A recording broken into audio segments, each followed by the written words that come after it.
two ravens were staring at the kid like he was their dinner, which probably was what was in their tiny brains.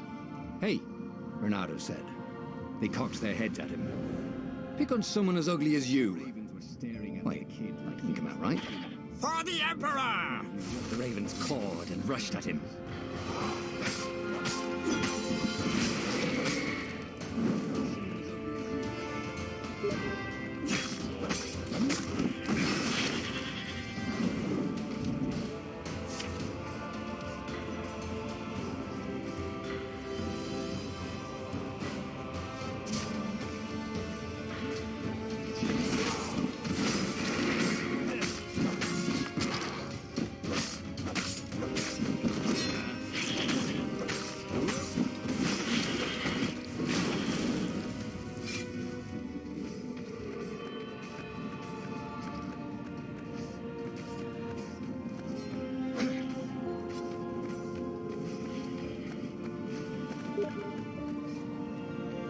A dropship flew overhead. He hoped they hadn't noticed him. The kid.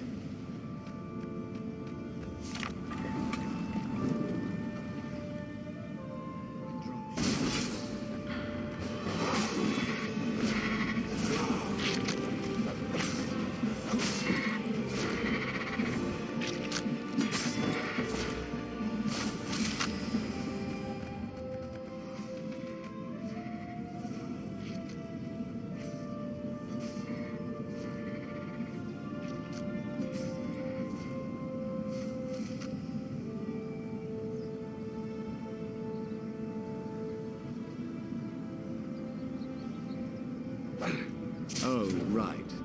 The Gate of Heroes. Someone's idea of a joke, making the Skyship Docks a gated community. You needed a hero's sword to open it. And the kid was on the other side of the gate. Who let you through? Promise me you'll take the book to the rebels, or I'm gonna steal your ship. I'm not taking that damn book anywhere, and neither are you. Try and stop me, laughed the kid. I bet you don't even have a hero sword. And with that, the kid hopped away. Had to hand it to the kid. He was an idiot, but he had guts. Where was Renato going to get a hero sword?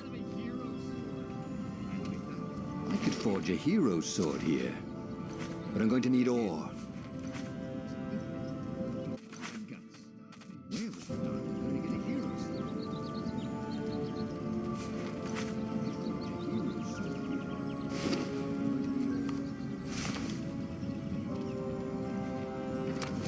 I hope nobody minds if I use this stuff.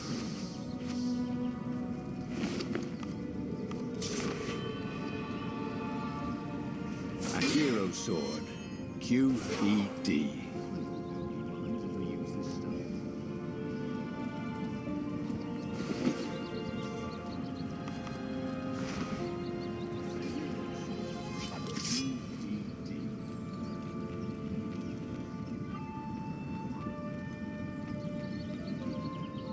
This is what he got for settling down and finding people to care about.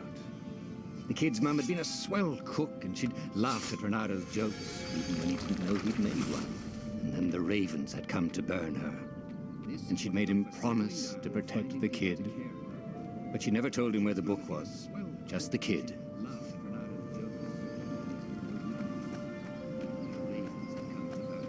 He came up to a ledge. It was too far to jump. There'd been a bridge here before, hadn't there? And there was Peter, giggling at him. "How'd you get across?" he asked the kid. "Where'd you find a hook?" "I hopped," said the kid. Wise-ass kid. "Hey, look out behind you!" "Cute," said Renato. Ah, ravens.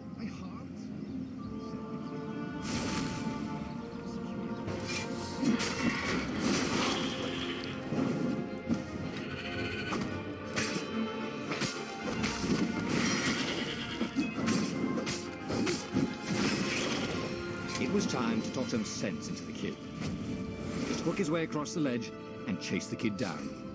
Thing was, he hadn't used his hook since he'd retired. He'd done it. Maybe if he meditated at that altar there. He'd remember his old skills.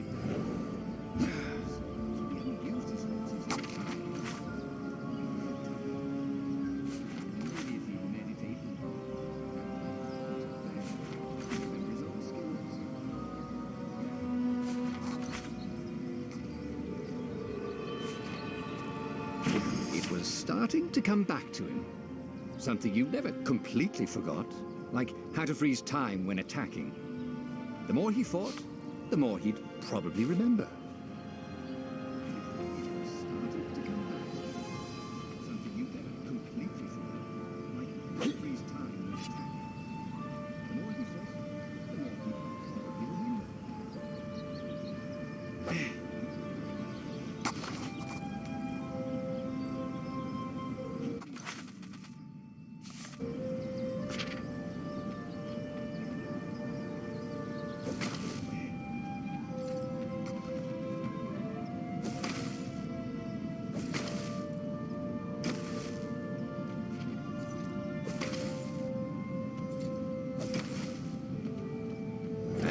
Was the Farfarer. She was the fastest ship he'd ever known. She could do the Kestra run in 12 furlongs.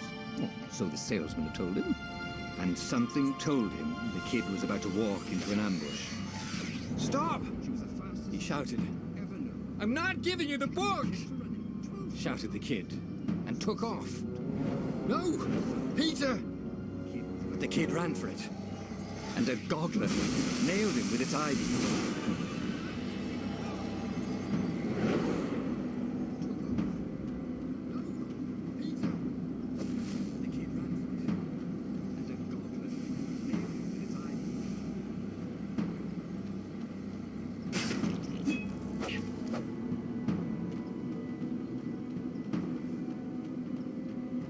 The book was unburned. Next to it were the buckles from the kid's shoes and a kid-sized pile of ashes. Damn it. Why hadn't he lied and told the kid he'd take the book to the rebels? The kid would be alive now. Really pissed off and betrayed, but alive. Oh, damn it. Bernardo picked up the book. He couldn't let the Empire have it now. He was going to have to get it out of there. He'd be a wanted man. Probably have to join the rebellion just to have a place to dock. Well, he'd hated home life anyway.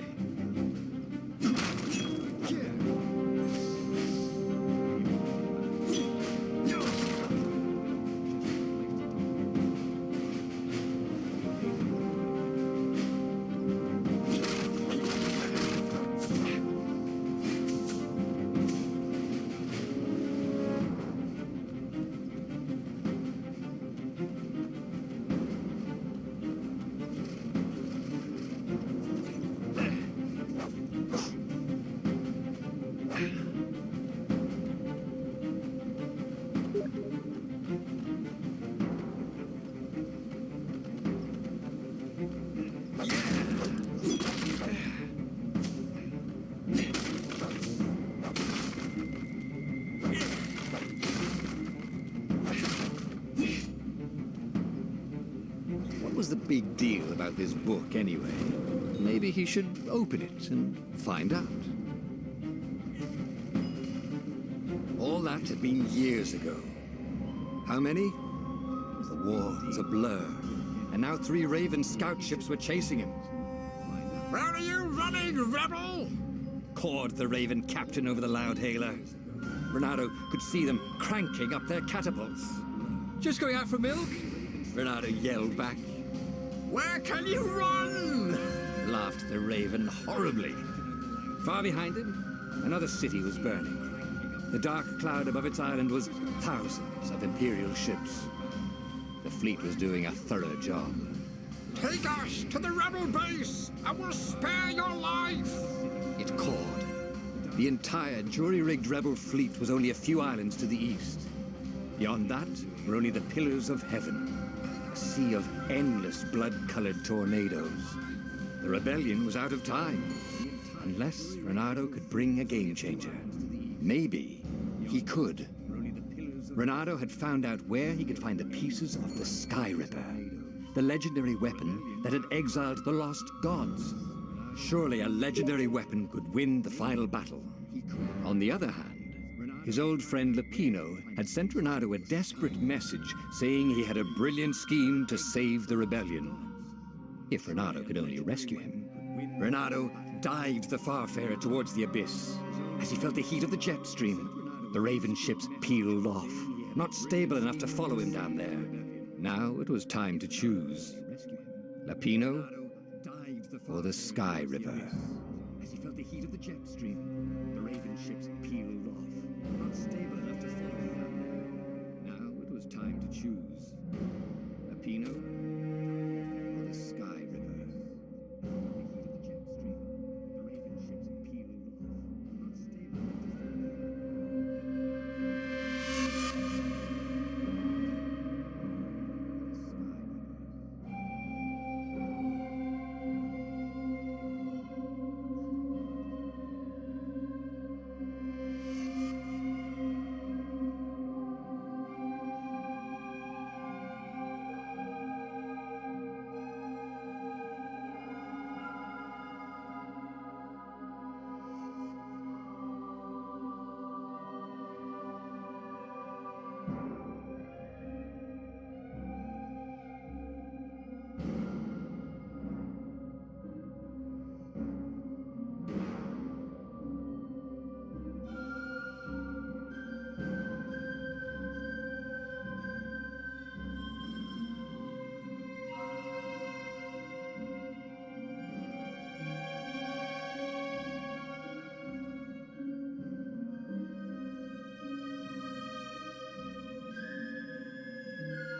Lupino.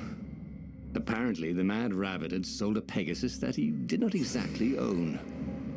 Lupino always wiggled out of trouble, given time. But he was out of time. The Ravens had figured out that Lupino was a rebel spy. If the fleet reached him first, they'd string him up for that. Never mind the winged horse. The Ravens had figured out that Lupino was a rebel spy. If the fleet reached him first, they'd string him up for that. Never mind the winged horse. Lupino had apparently managed to confuse the judge by arguing that he hadn't actually stolen a winged horse. He'd only sold it. But wait, where was the prison? The village was empty. Had everybody fled the Ravens? If I craft a sword now, it's going to be really short.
This thing really needed a roof.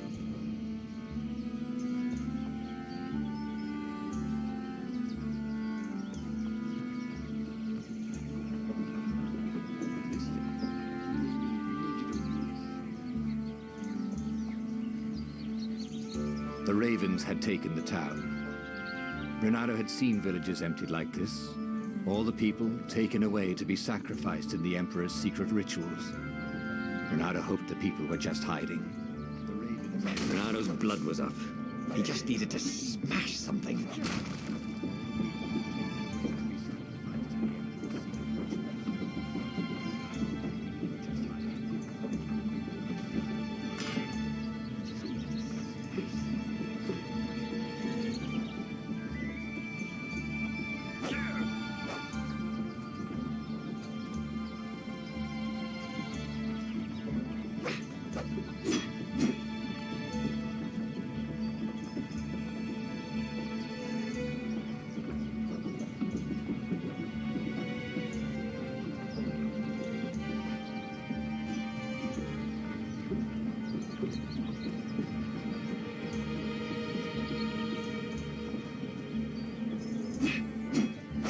good to practice your moves, thought Renato. Keeps you limber.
Ravens were landing everywhere.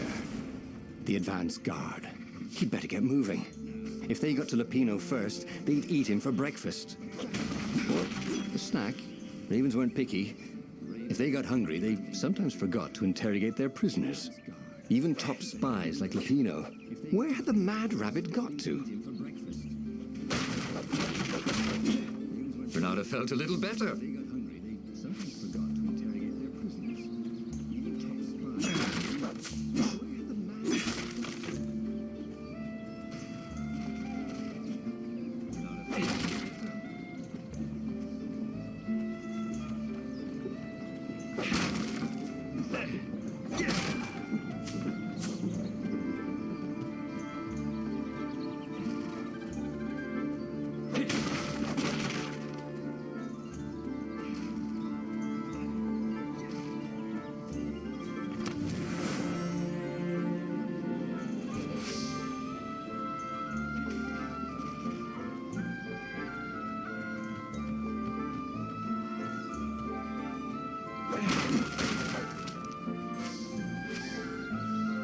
Bernardo felt like he was ready to learn new things. Thank goodness he didn't have to go to school for that.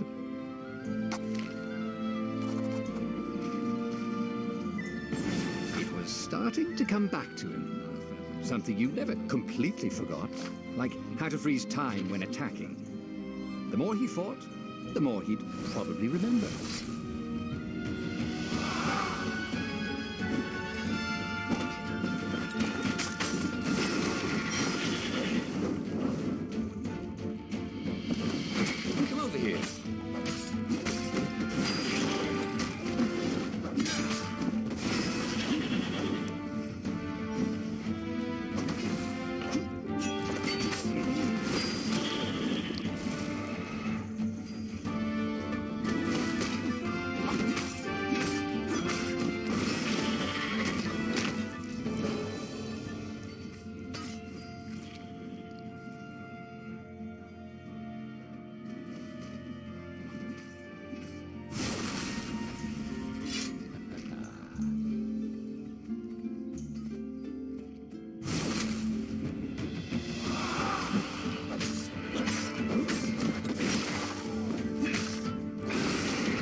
To everything, there is a season.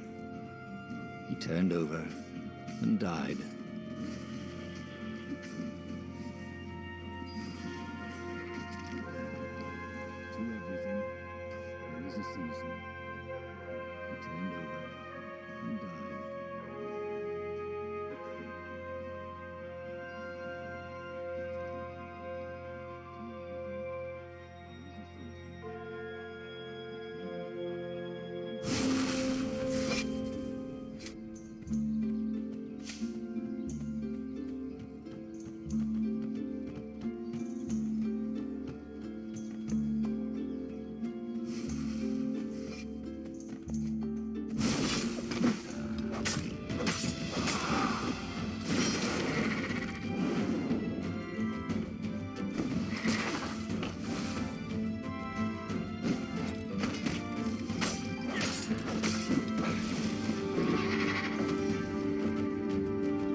Once again, Renato was dead right. Or actually just dead.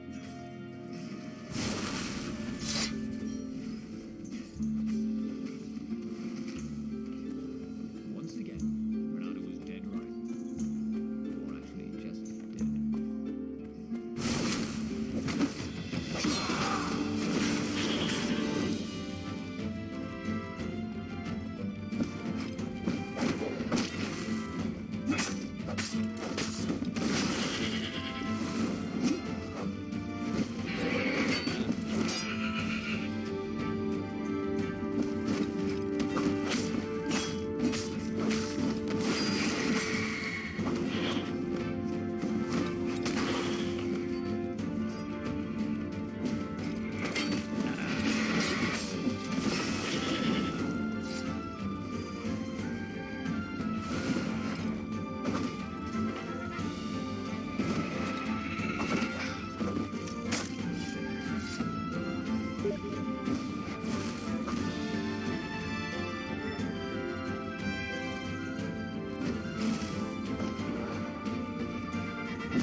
Renato felt a chill run down his back. Or possibly a flea.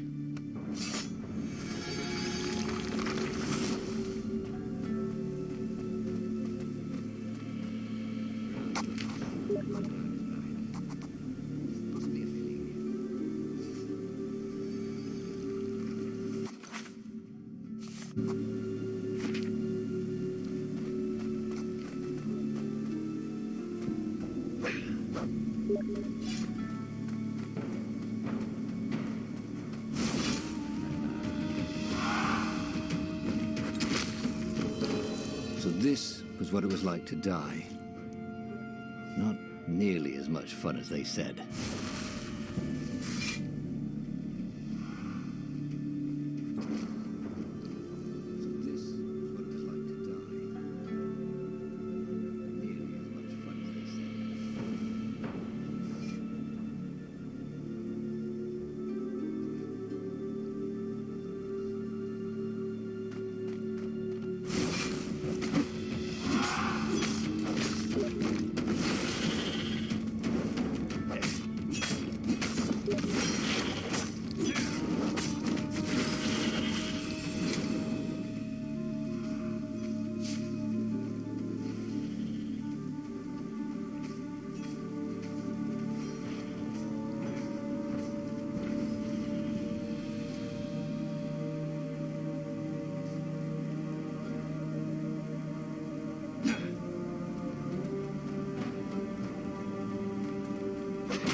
of the sandcastles when he was 2.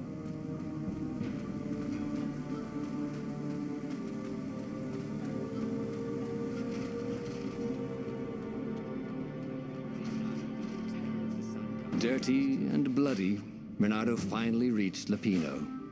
The rabbit was practicing his shuffle. Renato recognized the cards. It was Lapino's favorite deck. Oh, I thought you were in danger. I am. The ravens are coming. Oh, the prison thing. Right, yeah, we see this guard owed me 53 ducats, so we made a deal. They're very reasonable people, actually, for weasels. Now, I got a brilliant plan to kidnap Zenobia. We capture Zenobia, we find out what she knows, and that's the whole war right there. Easy peasy, lemon squeezy. Capture the Emperor's greatest general, who also happened to be a deadly sorcerer and, oh, his only daughter. That would be worth it. On the other hand, he could still get to the core of the Sky Ripper, even if he couldn't get the whole thing. It must have great power.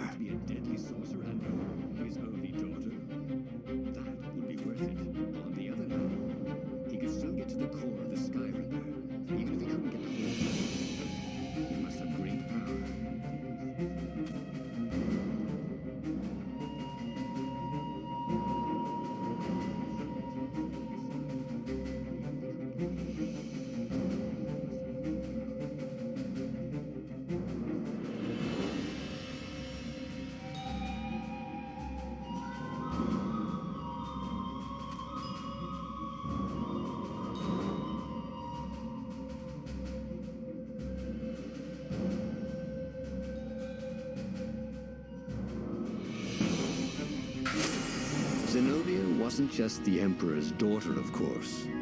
She'd been Renato's best friend in Sword Fu school. And you're still mad for her, the rabbit reminded him.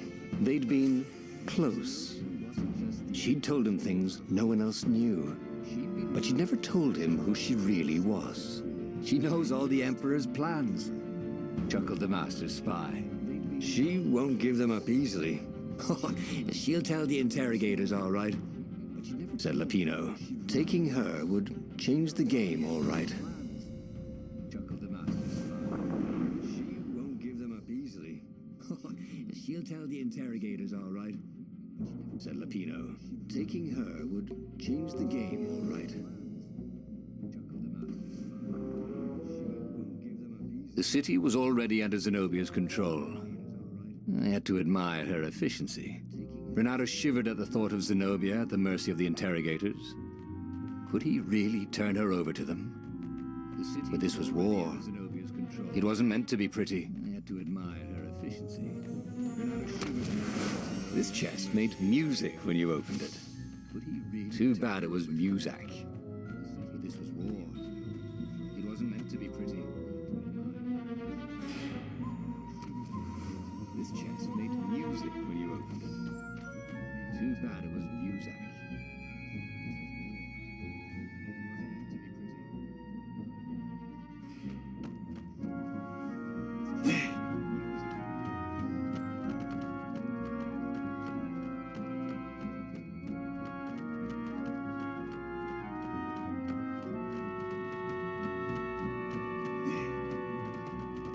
Can't we just agree to disagree? Said Renato. No?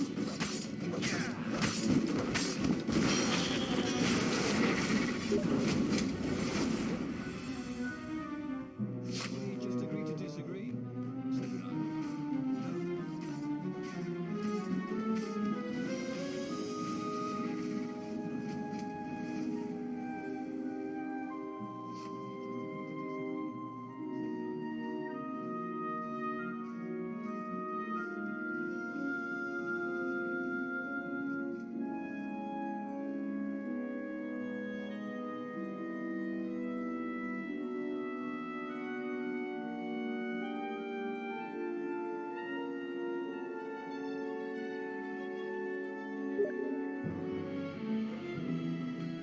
Gogglers.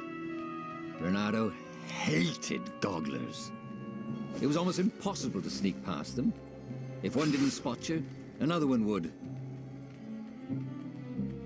Gogglers. Renato. It was almost impossible.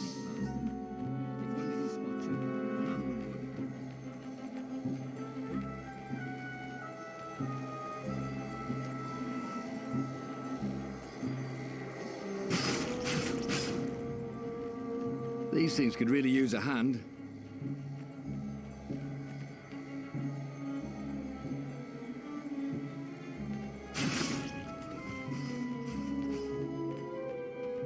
These things could really use a hand.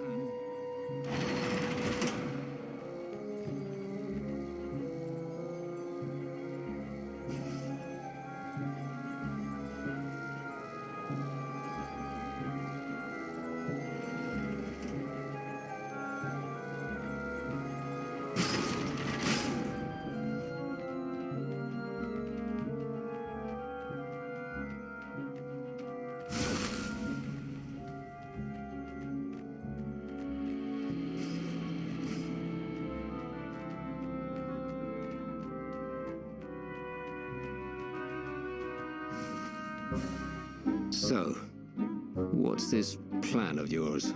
Use me as bait, said Lupino.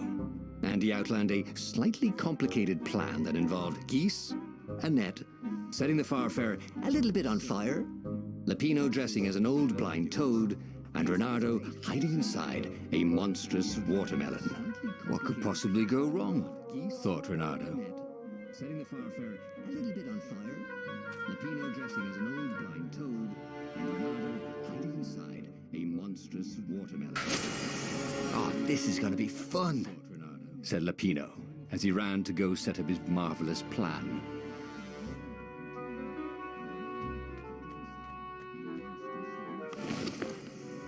This is going to be fun, said Lupino, as he ran to go set up his marvelous plan.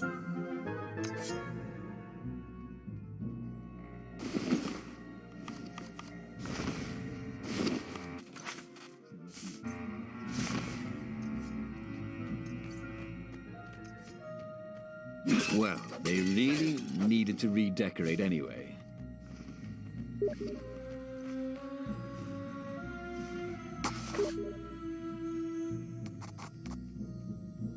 Well, they really needed to redecorate anyway.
Reynardo felt dubious about the whole plan.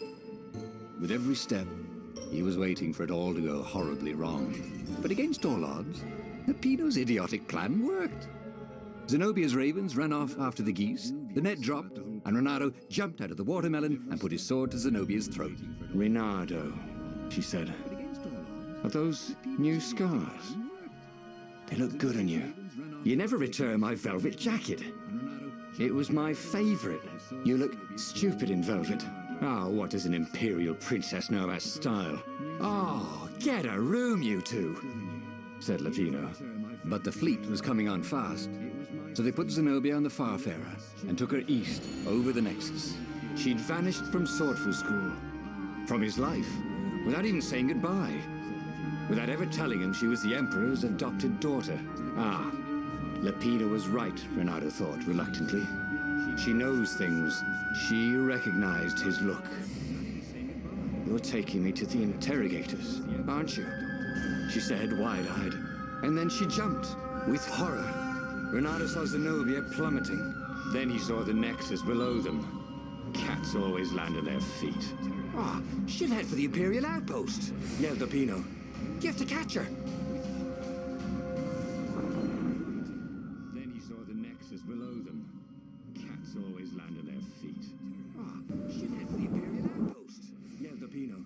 You have to catch her. Then he saw the Nexus below them. Cats always land on their feet. Ah, she'll head for the Imperial outpost, yelled Lapino. You have to catch her.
Hero Wall, Hero Sword, Ice Wall, Ice Cube.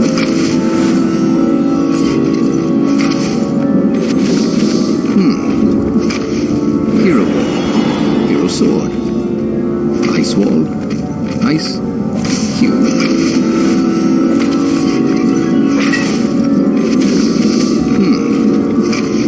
Hero Wall, Hero Sword, Ice Wall, Ice. Who needed bridges anyway?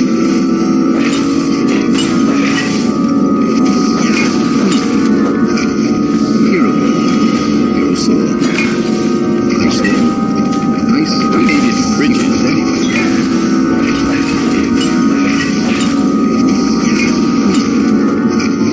Hero Wall, Hero Sword, Ice Wall, Ice. Who needed bridges anyway?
wonder what I could make with all these sword crafting materials, thought Renato.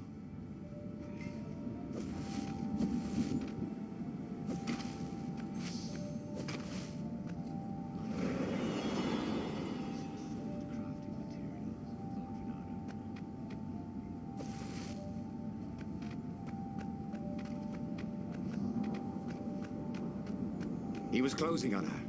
He could smell her fear. He tried not to think about the interrogators at the secret base. What they'd do to her.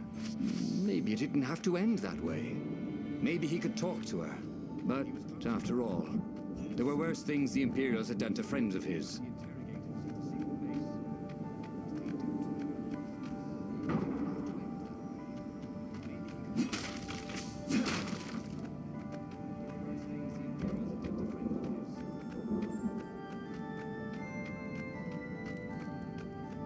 Crafting bench.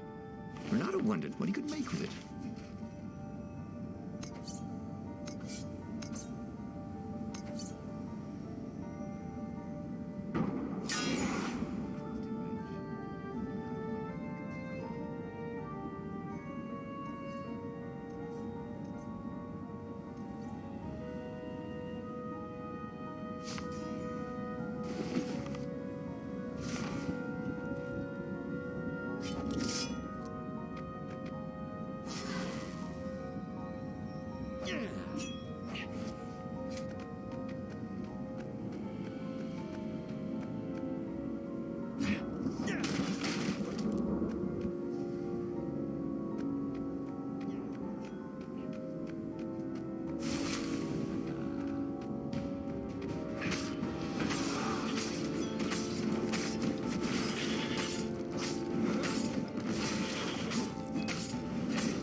Renato reached the outpost.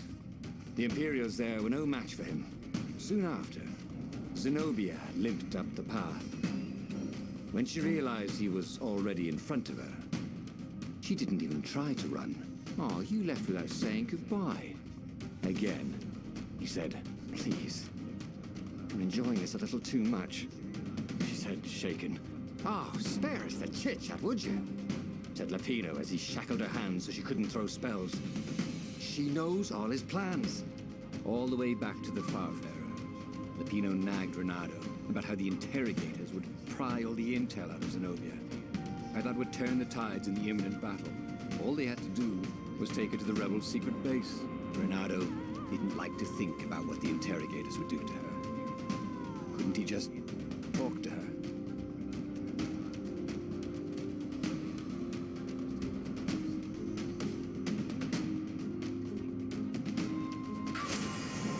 Pulled away from the Nexus, Renato could see the fear in Zenobia's eyes. "I can't take her to those creatures at the base," he whispered to Lapino. "Ah, you've gone soft. Soft in the head. We captured her for what she knows. I'll take her to the mountains. Tell all the horrible things the Emperor's done. Yeah, believe me, she'll turn." And he turned the wheel. "The hell you will!" shouted Lapino, and he grabbed the wheel back from him. The two of them wrestled for control of the ship. It shot off like a mad sparrow. Suddenly, Renato was falling. Shouted Lapino, and he grabbed the wheel back from him. The two of them wrestled for control of the ship. It shot off like a mad sparrow. Suddenly, Renato was falling. When he came to, Zenobia was standing over him. "Why didn't you take me to the base to be interrogated?" she demanded. "Do you know what's left of people they interrogate? This is some trick, isn't it? To make me fall for you again. Well, I won't. Oh, go on then. Scurry back to your ravens. I can't stop you." But strangely, she didn't. As Renato set off to find the Farfarer, she followed him, keeping just out of sight of the ravens.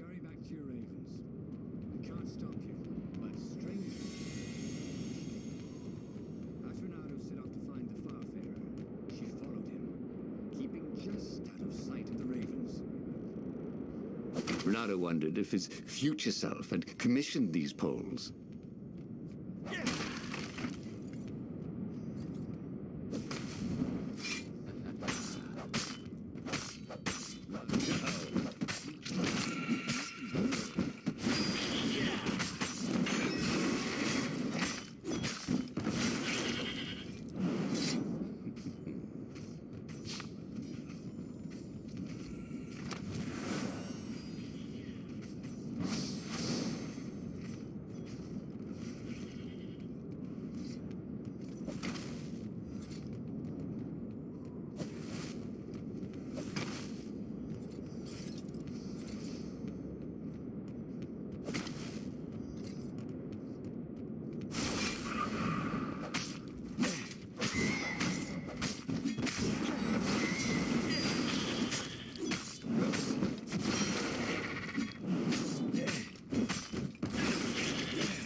It wasn't his fault. They looked so breakable.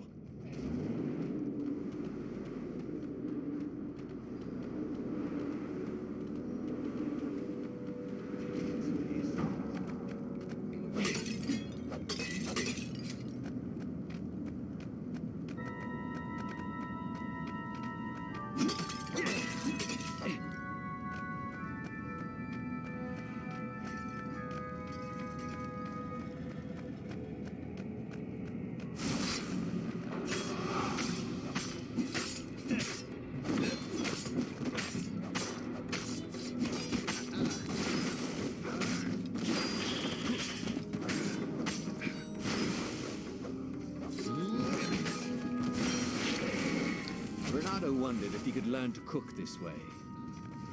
Probably not.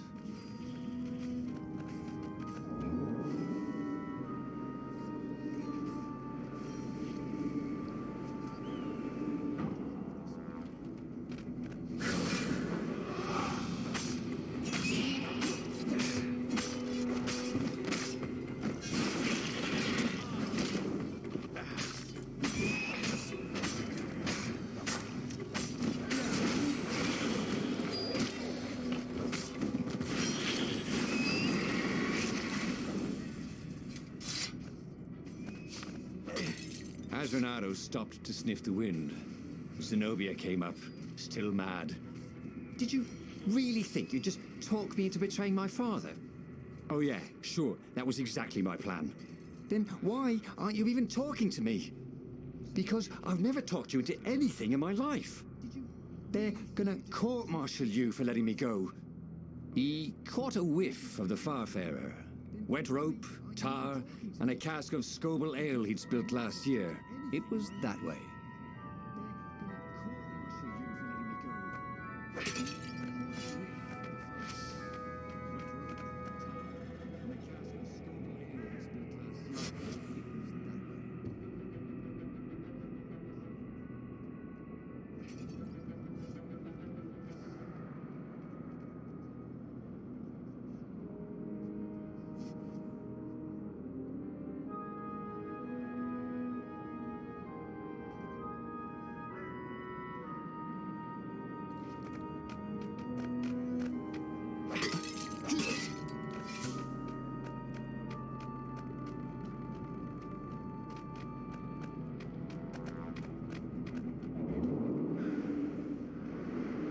There was an inscription, no spitting.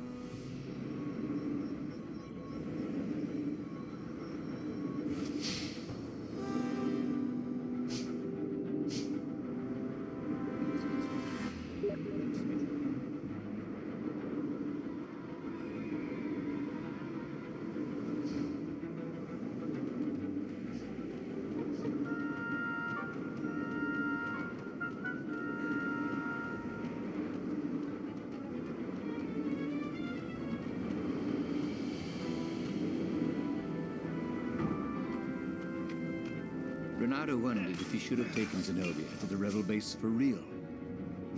Maybe she wasn't playing him after all. After the bleak talk about the Emperor's dark secrets, he was regretting his suspicion.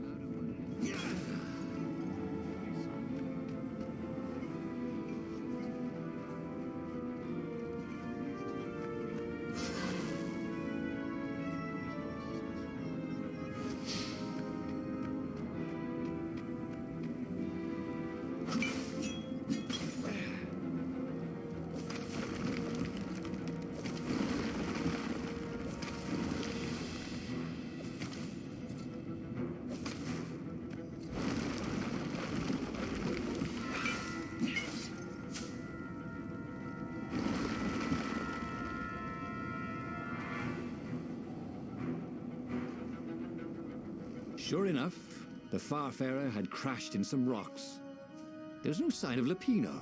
Zenobia caught up. All that kid stuff in Swordfu School. Look, look, that's the past. We're adults now. We have duties to other people. We have destinies. What are you talking about? And you are the most arrogant, slow-witted, light-fingered, mercenary, immoral, reckless. Run away with me, said Renato, and he realized he meant it. What, just like that? She demanded. I will, if you will. So she kissed him. And it was the best kiss he'd ever had. They held hands as they boarded the Farfarer. Renato felt light-hearted, like the winds that were playing the rigging like a balalaika. But Lupino, I need to get back to Lupino, he said, suddenly realizing he could have been captured. A prisoner. He's not. How did you know? He saw something in her eyes he didn't understand. He fell, didn't he? Into the abyss. She looked away, wouldn't answer. But then a bolt smashed through the Farfarer's keel. The broken ship plummeted out of the clouds.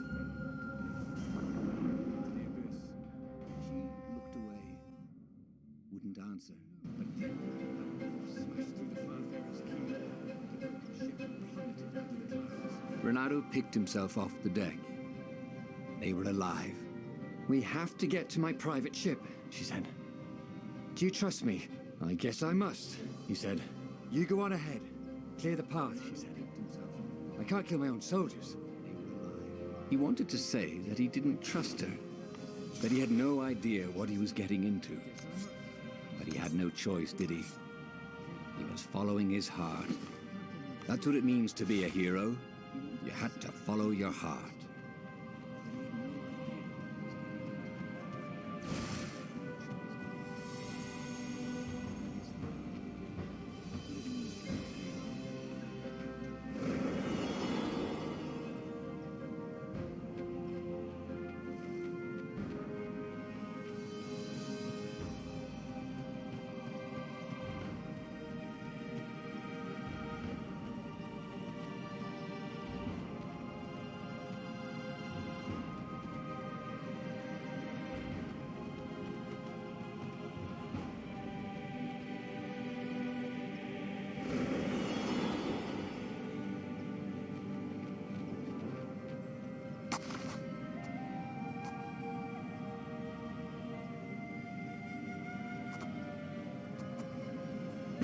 Missed his old skills. He welcomed them back like he was at a reunion.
artisans he was creating employment for. Truly, he was a job creator.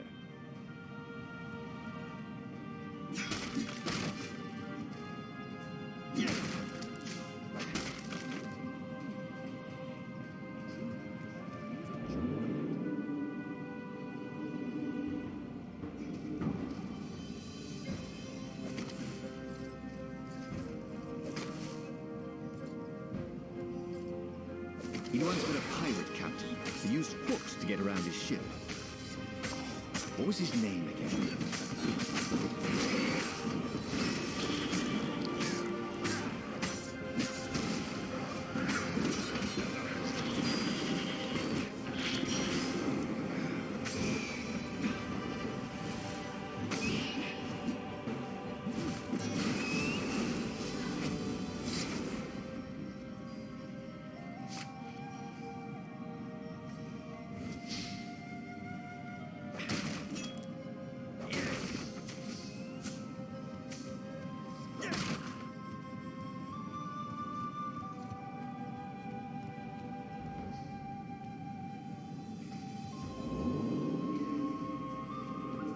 There was an engraving.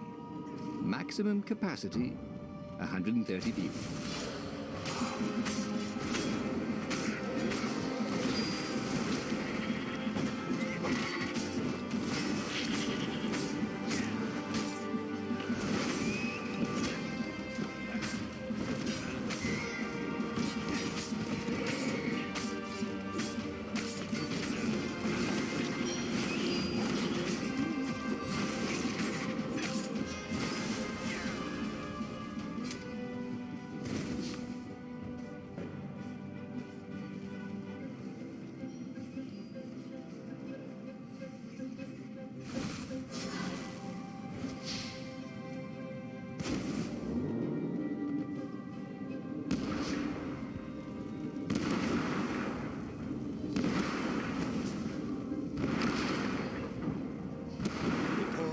Catch their breath. It was strange to be so close to her. What are you thinking? He asked. I'm trying very hard not to think. Me too, he said. Up ahead, he could see the thin silver of Zenobia's personal ship. It looked fast. They would leave all this behind.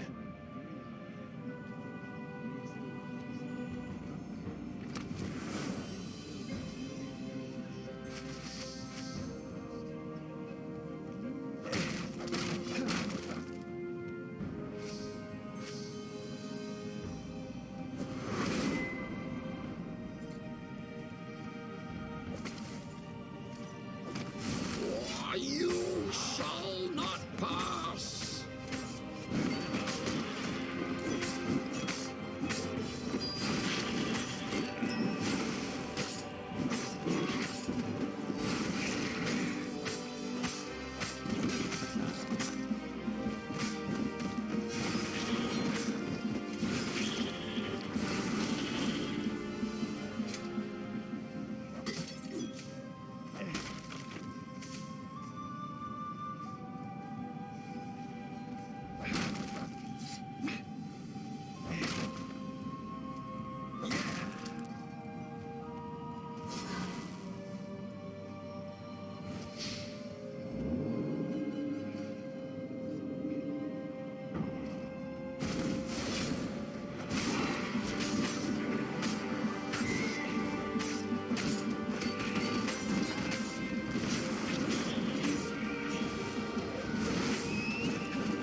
As they reached her ship, Renato suddenly felt a sharp pain in his stomach.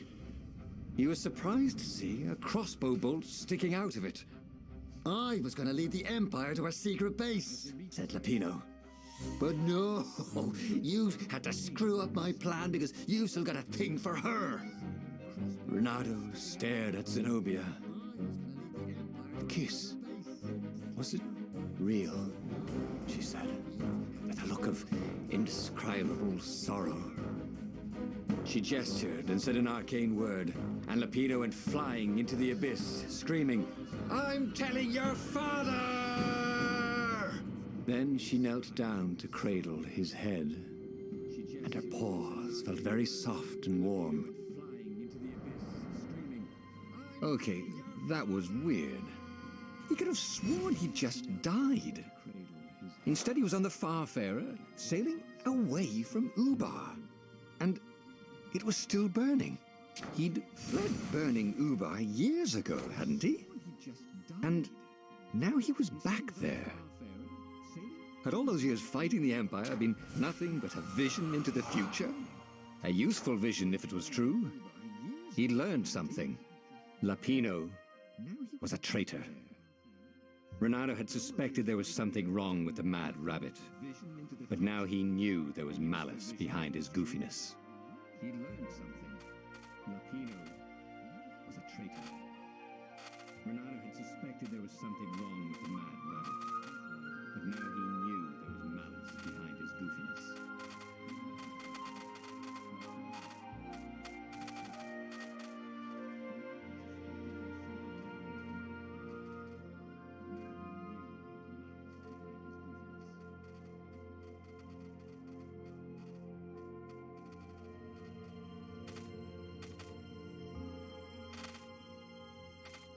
He'd made bad choices. But now, when the real battle came, he wouldn't make those choices. He wouldn't make the same mistake twice. The book's pages began to flip backwards, towards the beginning. And he realized that his adventure was just beginning. The clouds parted over the Isles of Boreas. It was time to choose. The rebellion was in trouble. Ravens were scouting for the secret rebel base. They needed a game changer. Pieces of the Sky Ripper had surfaced, or so a scholar in the mountains had told him. Surely the weapon that banished the lost gods could defeat the Emperor. Also, a temple had risen out of empty desert. The Emperor had brought the Sky Ripper pieces up out of ancient burial by his obscene rituals. Could this be where the Iblis stone was hidden? Someone better get it before he does, thought Renato. And also, his old friend Lapino needed rescuing. Of course, Renato had a pretty strong suspicion that Lupino had betrayed the rebellion. But could Renato... thought Renato. And also, his old friend Lupino needed rescuing. Of course, Renato had a pretty strong suspicion that Lupino had betrayed the rebellion. But could Renato... thought Renato. And also, his old friend Lupino needed rescuing. Of course, Renato had a pretty strong suspicion that Lupino had betrayed the rebellion. But could Renato... thought Renato. And also, his old friend Lupino needed rescuing. Of course, Renato had a pretty strong suspicion that Lupino had betrayed the rebellion. But could Renato... Really leave an old friend to the Ravens?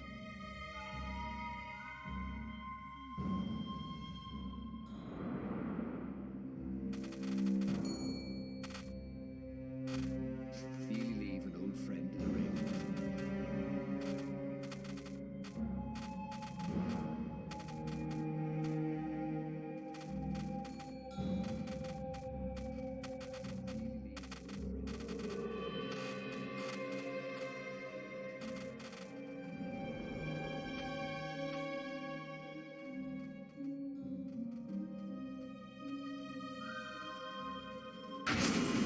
Every child knew about the Sky Ripper.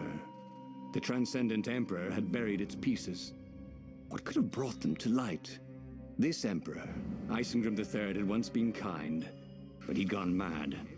And now he was conducting secret, obscene rituals to bring back the lost gods. Had he, somehow, summoned the long-lost components of the legendary weapon out of the deep places of the earth? It was more than Renato could fathom. But if he could find a legendary weapon, he would use it. Had he summoned the long-lost components of the legendary weapon out of the deep places of the earth? As he set foot on the island, Renato couldn't help feeling a bit curious. Was Lupino still waiting to be rescued? No. He was probably drinking champagne with the ravens. Did ravens drink champagne? Did rabbits? Renato felt oddly thirsty, come to think of it. Why had he chosen the Sky Ripper? Renato never made plans that required constant vigilance. He was a hero. He didn't think too much. He just went with his gut and hoped it all worked out. The Sky Ripper was a long shot. He'd have to devote himself to it. No side journeys, no rescuing old friends. That was against his nature. Could he stick with it?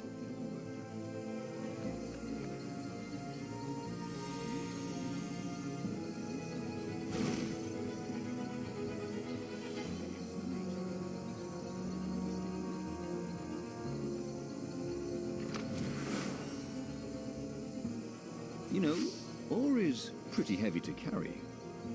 You know what's not? A new sword.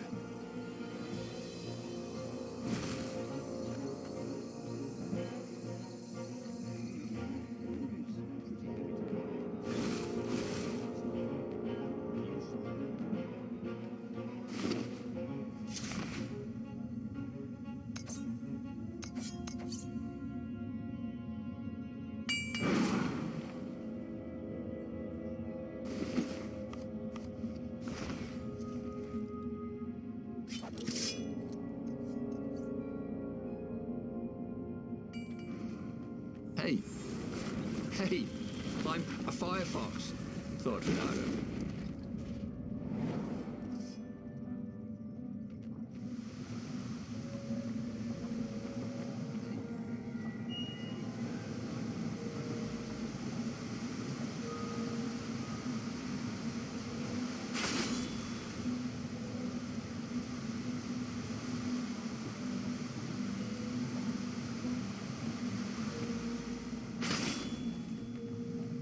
You blinked.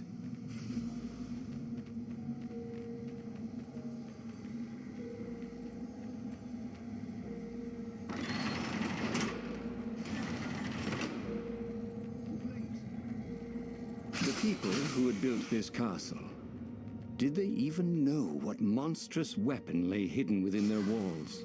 The Sky Ripper could destroy anything it touched, or so the legend said. As the Transcendent Emperor had fought the lost gods, thousands of thousands had died. But Renato had been through wars. The only merciful war was a short one.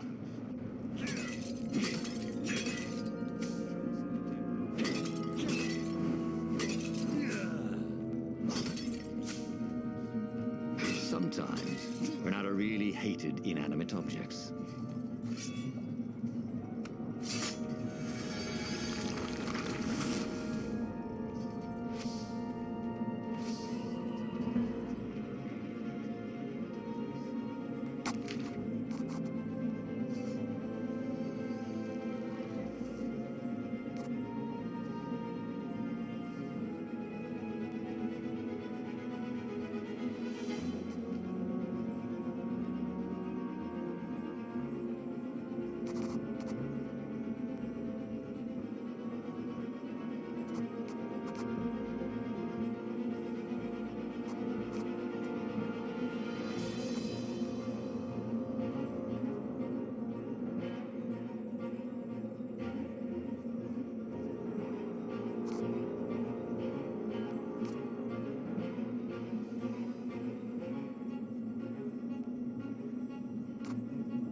This was way better than being able to shrink down to the size of an ant. What was that all about, anyway?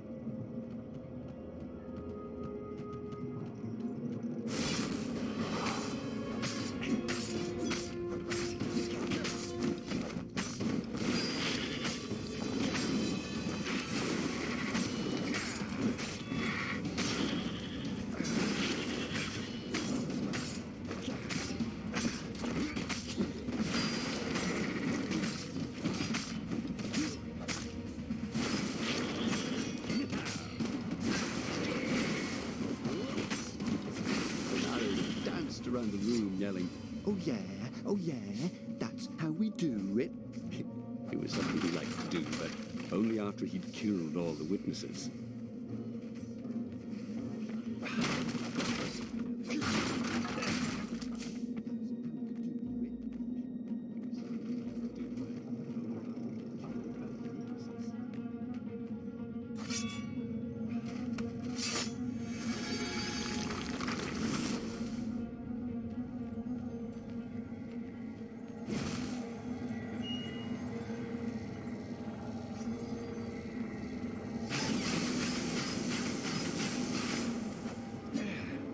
Well, the eyes have had it.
To gravity for me.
Sweet!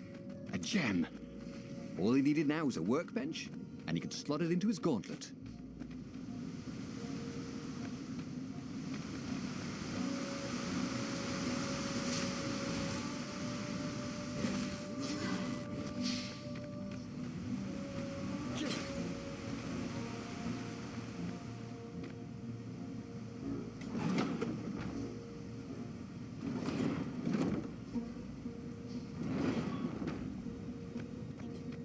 Huh? A lever? That was new. Most people still use doorknobs.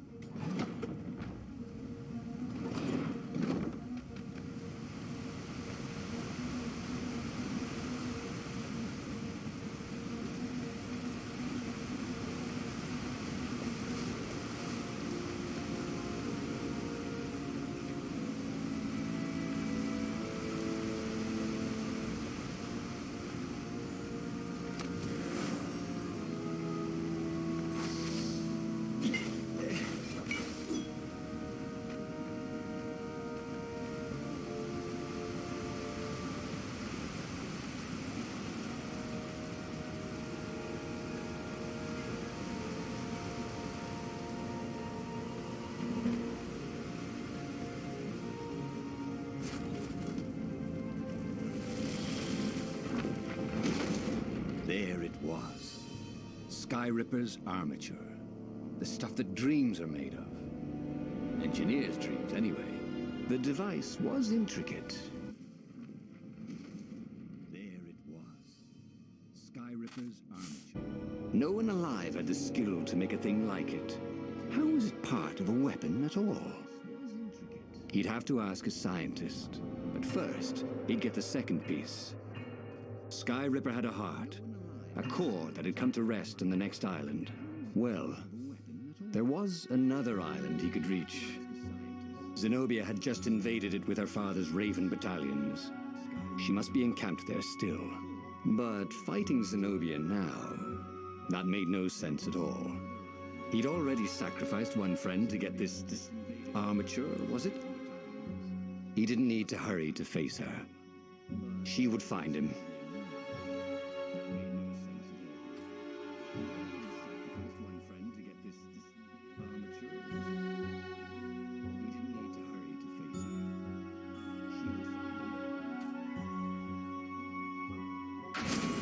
It was a no-brainer.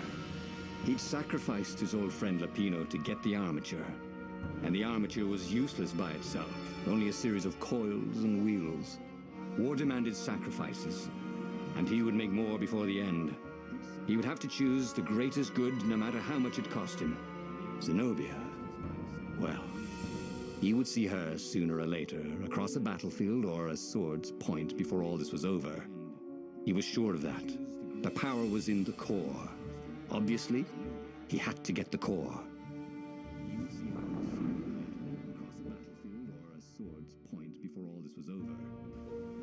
He looked up at the old trees around him. They were so big and so old. They'd been there before he was born, and they'd be there after he'd passed into legend. Was he confronting his own unimportance? What had got into him? He was no philosopher. Anyway, who cares? He was plenty important. He was a hero, and soon he'd prove it.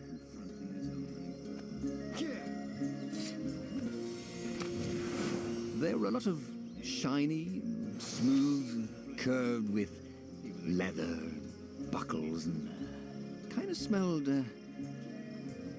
you know what? Never mind. Yes, there was also ore and other useful stuff. Let's focus on that, shall we?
was something sour in the air. Like the earth had ruptured over something that had been fermenting for a very long time. He had all the ingredients for a pretty nifty sword.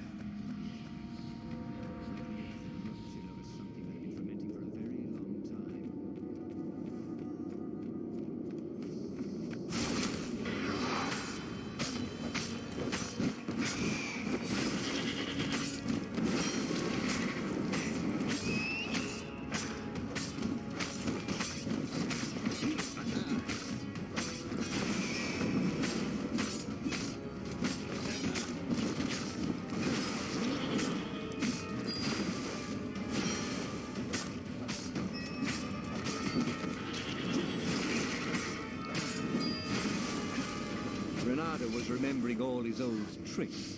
There were fewer and fewer trees. There were only these huge crystalline growths. Had those been here before? He no longer heard birds except for the feverish cawing of the ravens when they attacked. He couldn't smell the small animals of the forest, the mice and rabbits. Where had they gone? And he was getting hungry too. This was an unhealthy place to be.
The 20-sided core made him feel physically sick. Once he had sneaked into a temple of the dark art, and he hadn't liked what he smelt and saw there. This felt like that. As quick as he could, he wrangled the icosahedron into the armature. The wheels began to spin, then glow. The sick feeling quickly spun away. Like what he smelt and saw there. This felt like that. Now he only felt sad. He had lost good friends for this war apparatus. Maybe Lapino wasn't such a good friend. Yeah, that made him feel better. He carried his prize back to the Farfarer. Now, he had to make his next move. There was a key Imperial outpost on the Nexus. If this really was some sort of super weapon, he could use it to wreak havoc on the enemy. And if it wasn't, well, better to know that before the final battle. But maybe he should show it to some scientists first. There was an observatory on the Nexus. Maybe he should go there before he fired it.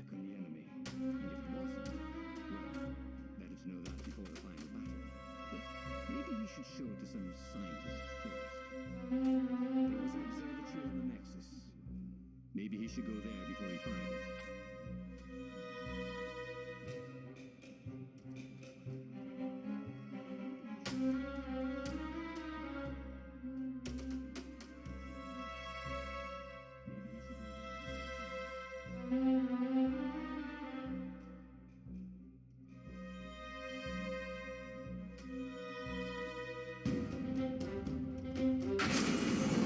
Of course, if you've just assembled a weapon out of legend that can exile gods from the world, you'd want to have a scientist or two look at it.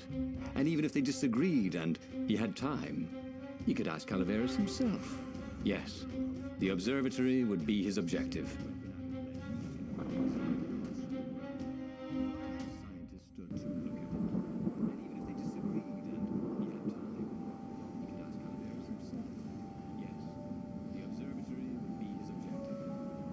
Why had the parts of the Sky Ripper only surfaced now, thousands of years after the Transcendent Emperor had dismantled it? The mad Emperor Isengrim had performed terrible, bloodthirsty rituals to invoke the lost gods. Was that why these ancient artifacts were rising out of the ground? How perfect, then, that the Sky Ripper would reappear to be his destruction.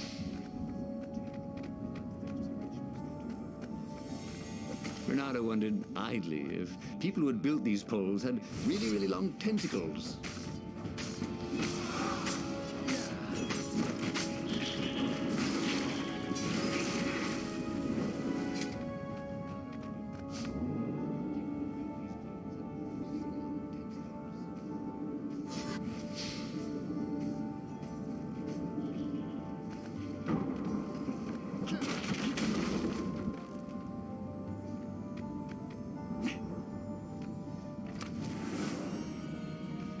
What could he craft with the materials he had?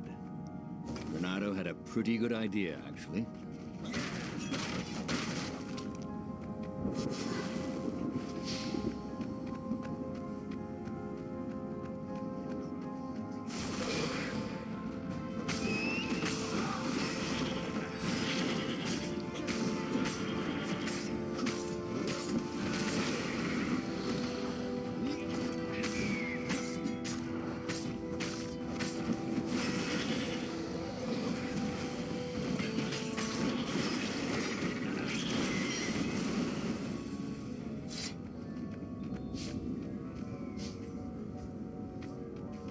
A legendary weapon was exactly what the rebellion needed. They were outnumbered. The once kind emperor had become a tyrant. But his ravens stayed loyal, for he fed them his victims, and the other animals were too frightened to rebel. Renato shuddered at what the emperor was trying to do. To bring back the lost gods, the Black Harvest, the Black Sun? No. He would stop that toad, no matter what the risk.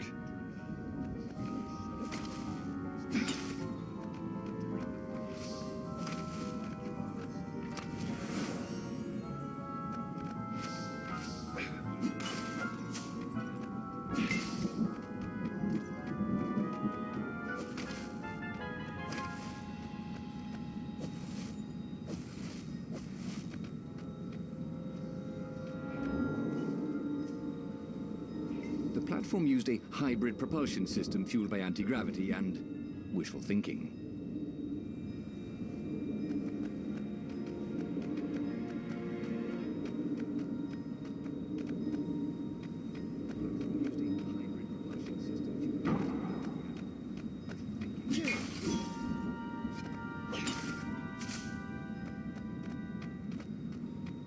Renato's path was clear. Let the scientists ensure the Sky Ripper was safe to use, bring it to the rebel base, and then assault the Imperial fleet for the win.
Energy spheres. Easy to dodge, but boy do they sting if you didn't pay attention.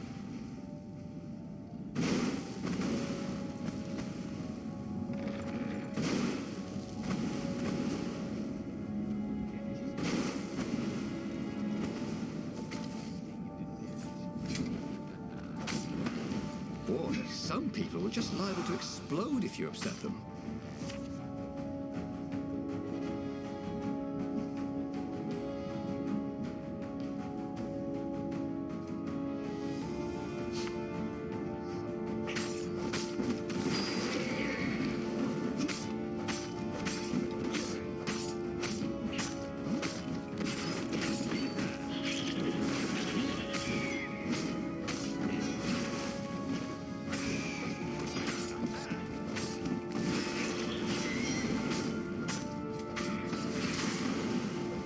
Burned fur. His.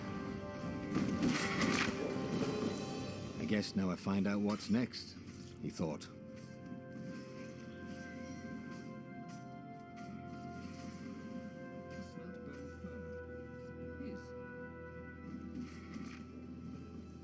I guess now I find out.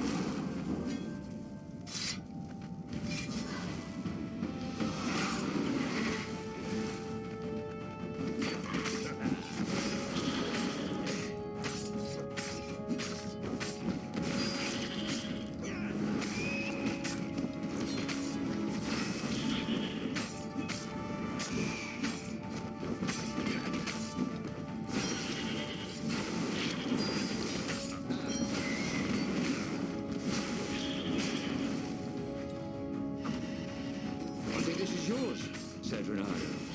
He couldn't hear his enemy's answer.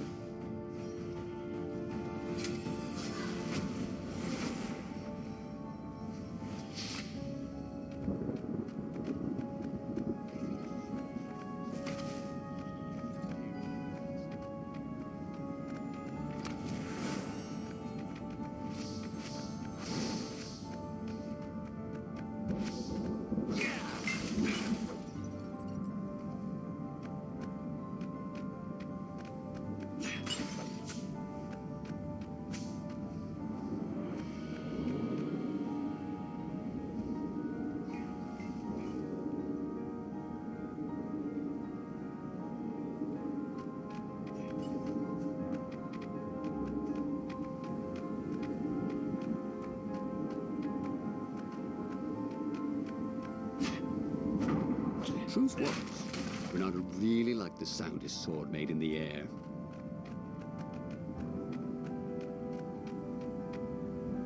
Renato was thrilled. The scientists seemed to think he'd put the Sky Ripper together right. But one toad was worried. Yeah, the Sky Ripper could tear a hole in existence itself. There are invisible strings that tie the universe together. If the Sky Ripper cut one, the hole would widen and widen until our whole existence fell into it. Another toad sighed. Oh, Irving still believes in string theory. At least go see Calaveras. Yeah, said the worried toad. He knows more than anyone else has forgotten about the Transcendent Emperor. If anyone could tell him how to use this weapon safely, it would be Calaveras. It was he who had told Renato how to find it in the first place. But maybe he had to give up on using it as a weapon. Maybe he had to go to the secret rebel base and ask the generals there what he could do with a weapon that he dared not use. It was he who told Renato how to find it in the first place. But maybe he had to give up on using it as a weapon. Maybe he had to go to the secret rebel base and ask the generals there what he could do with a weapon that he dared not use. It was he who told Renato how to find it in the first place. But maybe he had to give up on using it as a weapon. Maybe he had to go to the secret rebel base and ask the generals there what he could do with a weapon that he dared not use.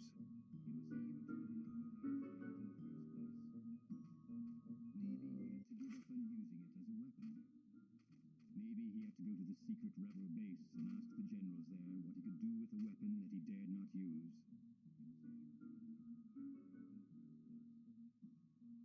not use. Maybe he had to go to the secret rebel base and ask the generals there what he could do with a weapon that he dared not use.